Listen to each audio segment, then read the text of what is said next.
Eh bien bonjour à tous, c'est Clem, c'est Ogladif, et aujourd'hui on se retrouve pour le tout premier match de l'Euro 2012, le match d'ouverture opposant la Pologne à la Grèce. Donc ce match se déroule au National Stadium de Varsovie, en Pologne. C'est le premier match de l'Euro, mais aussi le premier match du groupe A.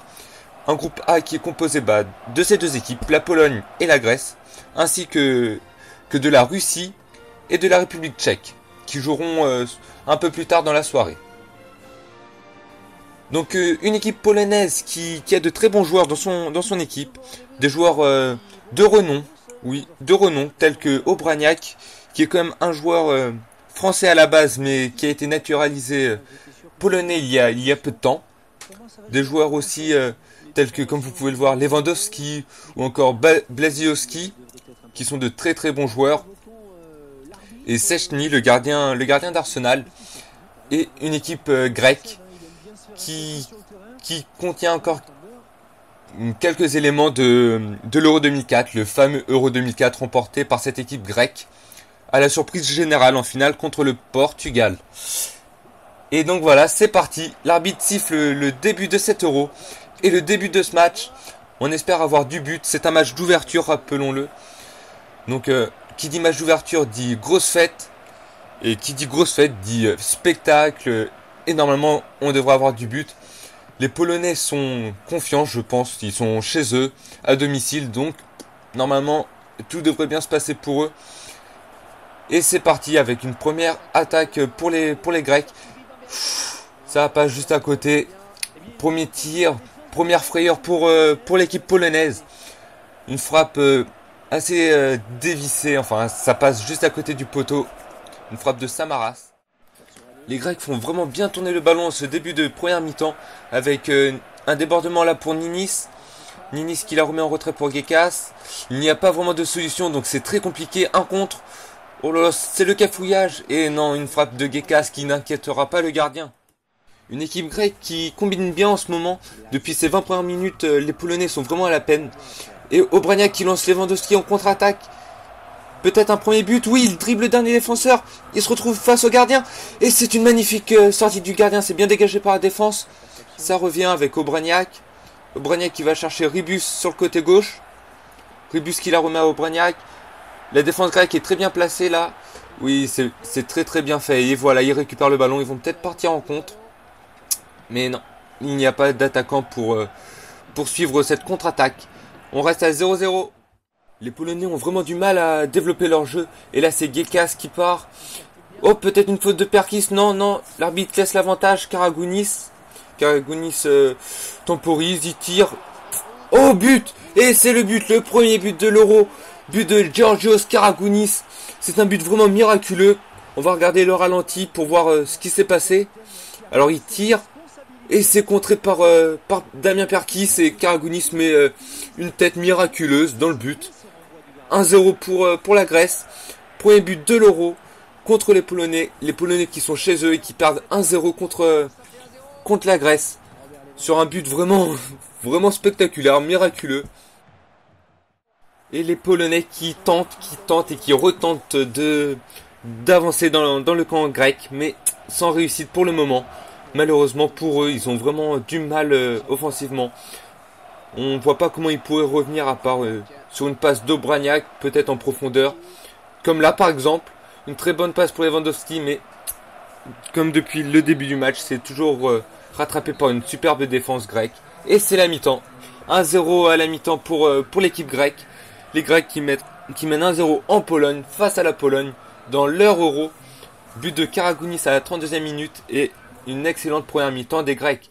Donc comme vous pouvez le voir, quand même 56 de possession et qu'un seul tir pour la Pologne contre 4 pour les Grecs. Et là les Polonais qui engagent cette seconde période. Donc ils devraient normalement marquer un but au moins pour égaliser, pour satisfaire son public. La Pologne qui, je le répète, joue à Varsovie, dans la capitale. Et la Grèce qui redémarre vraiment bien cette seconde mi-temps, comme elle avait fini la première, avec toujours une possession pour elle.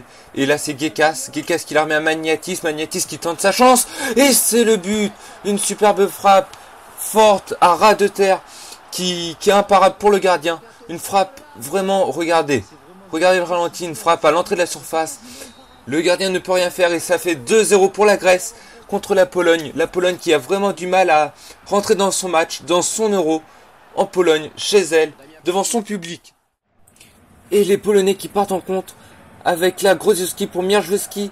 Mierzejewski, il attend du monde, du soutien. Grozowski retrouve Grozowski sur le côté, qui la remet à Mierzejewski. Blazowski qui tente sa chance directement. Et ça passe juste à côté. Les Polonais qui ont failli revenir au score, enfin 2-1. Ils auraient pu revenir à un seul but, un petit but des Grecs. Ce n'est pas le cas. Toujours 2-0 pour la Grèce à Varsovie, devant le public polonais. C'est vraiment inquiétant pour les Polonais. Ils n'arrivent même pas à concrétiser les peu d'occasions qu'ils ont. Donc c'est vraiment très inquiétant. Il reste 20 minutes. Peut-être la place encore pour marquer un petit but, mais l'égalisation sera vraiment très dure à décrocher. Et le public polonais qui encourage son équipe nationale à marquer un petit but qui pourrait pourquoi pas changer le déroulement du classement final. Donc ce serait toujours intéressant que les Polonais marquent un petit but. Peut-être là sur la dernière occasion avec Blazowski. Blazowski qui envoie Polonski. Polonski qui centrera à terre. Et c'est le but. But d'Adrian Mierzejewski. Mierzejewski qui marque 2-1 pour la Grèce.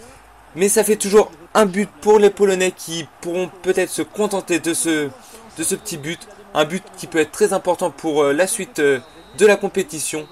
2 buts à 1 et c'est fini. Malgré tout, ils ont perdu.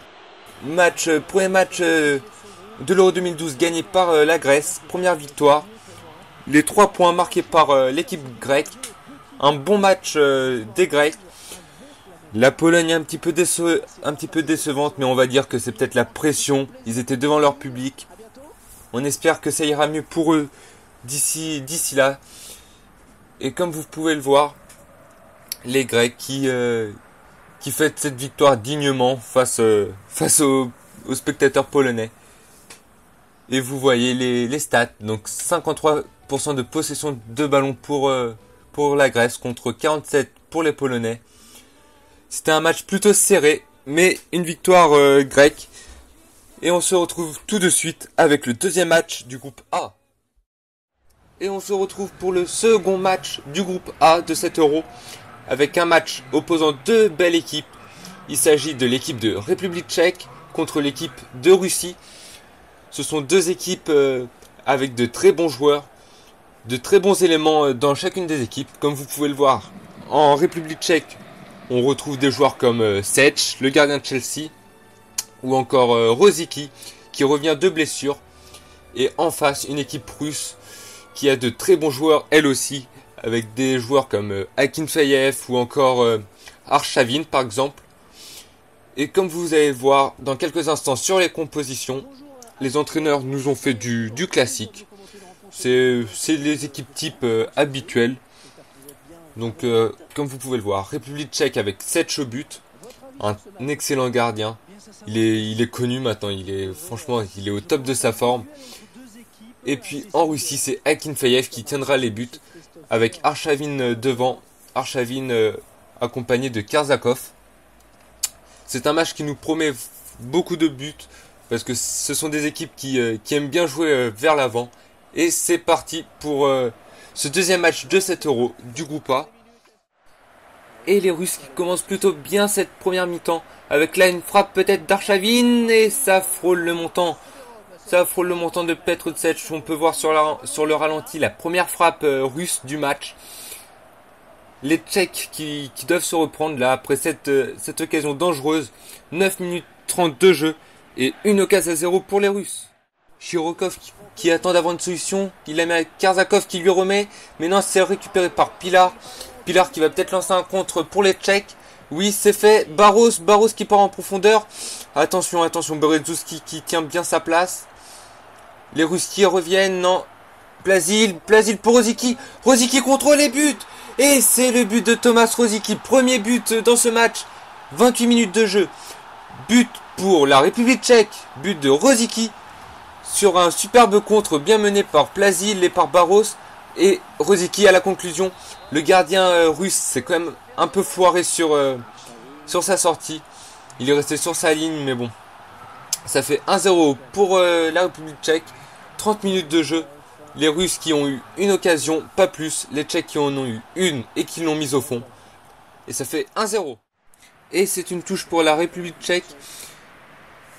C'est la cible pour Rosicky et l'arbitre qui va siffler la mi-temps. Ça y est, mi-temps, 1-0 pour la République tchèque à la pause. Malgré une domination russe qui va sûrement se confirmer par les statistiques. Une grosse possession de balles à mon avis. Mais il n'arrive toujours pas à créer le petit truc qui permettrait à l'équipe de marquer un but. Donc oui, 56% de possession. On verra si la Russie parvient à marquer un but dans cette seconde période. Et c'est reparti pour cette seconde période. Engagement de la République tchèque. Et on verra si la Russie parvient à mettre le but égalisateur. Et pourquoi pas le but de la victoire. Parce qu'ils ont vraiment dominé cette première mi-temps. 56% de possession, je vous rappelle. Pour la Russie, qui ont bien fait tourner le ballon. Mais à force de faire tourner, ils se sont pris un contre. Et puis un but par la suite. Et les Russes qui tentent de procéder par contre maintenant avec Anyukov pour Ismailov. Ismailov pour Arshavin. Les Tchèques qui sont vraiment très bien en place défensivement. Mais c'est Zemkov pour Semchov qui parvient à la mettre à Zirianov qui tente sa chance. Et c'est un super barré de Tsetch qui parvient à sauver son équipe de l'égalisation. Une frappe très puissante et une parade fantastique de Petr Tsetch qui envoie le ballon en corner. On va suivre le corner. Peut-être un changement pour la République tchèque. Sûrement même. Et oui, c'est la sortie de Rezek avec l'entrée de Darida. Et c'est un changement aussi pour la Russie. On va attendre le corner. C'est frappé par Pilar. Et c'est encore l'arrêt de Tsetch sur une tête russe. Et c'est bien dégagé par la défense. Ça reste encore dans le camp tchèque. Semchov. Il va peut-être tenter sa chance. Non, il la passe à Zirkov. Zirkov pour Kombarov. Kombarov pour Karzakov. Et il tente sa chance en pivot. Mais ça frôle le montant. Les Tchèques qui vont pouvoir se dégager tranquillement, sereinement. Et toujours 1-0 pour la République tchèque. Il reste plus qu'une bonne dizaine de minutes à jouer. 13 minutes exactement. Les Russes qui poussent de plus en plus sur la défense tchèque. Et maintenant avec Arshavin. Arshavin, Semchov. Kombarov pour Karzakov en pivot. Il frappe. Et c'est le but. But d'Alexandre Karzakov. À la 89e minute de jeu. Il égalise pour la Russie. Regardez cette frappe en pivot. À ras du poteau. Tsetch ne peut vraiment rien faire. Karzakov qui avait déjà essayé une frappe du même genre il y a quelques minutes. C'était passé juste à côté du poteau. Mais cette fois-ci c'est rentré un partout. Il marque vraiment au meilleur moment possible. Et peut-être que les Tchèques vont tenter de marquer un but victorieux. Là avec Rosicky pour Darida qui est rentré en jeu il n'y a pas très longtemps. Plazil et c'est bien défendu par la défense. Et c'est ressorti calmement. Kombarov. Les Russes qui vont peut-être avoir une dernière attaque. Arshavin qui temporise. Oh, les Russes tentent de temporiser le ballon. Je pense que le point du match nul les satisfait. Kombarov. Zirianov qui va peut-être tenter de trouver Zirkov. Et non, et c'est terminé. Match nul, un partout. Les Russes qui peuvent être très déçus de leur match. Parce que mener 1-0, même s'ils ont marqué le but égalisateur, regardez les stats. 60% de possession de ballon pour la Russie contre 40 pour la République tchèque. Donc franchement un énorme match de la part des Russes qui aurait sûrement mérité un meilleur résultat. Et bien voilà les amis, la vidéo est terminée. Donc j'espère qu'elle vous aura plu. Abonnez-vous, likez et commentez si ce n'est pas fait. Et puis on se retrouve demain avec Enzo pour les matchs du groupe B, le groupe de la mort. Alors Allemagne, Portugal et Danemark, Pays-Bas seront à l'affiche. Et puis on verra bien si FIFA est un bon pronostiqueur. Allez, salut à tous, à demain. Au Glasigno!